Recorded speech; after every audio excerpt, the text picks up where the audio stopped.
నా దగ్గర ఒక 100 రూపీస్ ఉన్నాయి. ఆ దారిని పోయే అతన్ని పిలిచి 100 ఇస్తాను తీసుకుంటావా అంటాను. తీసుకుంటాను అని చెప్పి తీసుకుంటాడు కదా. అలానే ఆ 100ని నేను నలిపి కింద పడేసి ఎన్ని మడతలు ఎన్ని పెట్టినా కానీ అతను తీసుకుంటావా అని ఇస్తే ఎవరికైనా నేను ఫ్రీగా ఇస్తే తీసుకుంటాడు. 100 కదా, ఫస్ట్ ఫ్రెష్గా ఉంది, తర్వాత ముడతలు పడింది, అయినా తీసుకుంటున్నారు కదా.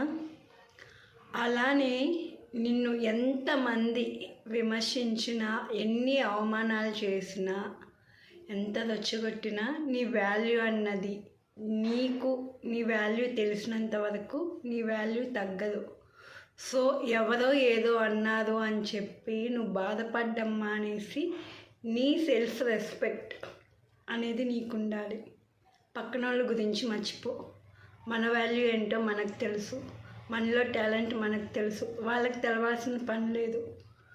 సో వాళ్ళేం మనకేం పెట్టట్లేదు. మనం స్వతహాగా సంపాదించుకొని ఈ సమాజంలో బతకగల ధైర్యం మనకుంది, ఆ టాలెంట్ మనకుంది. సో అది చాలు.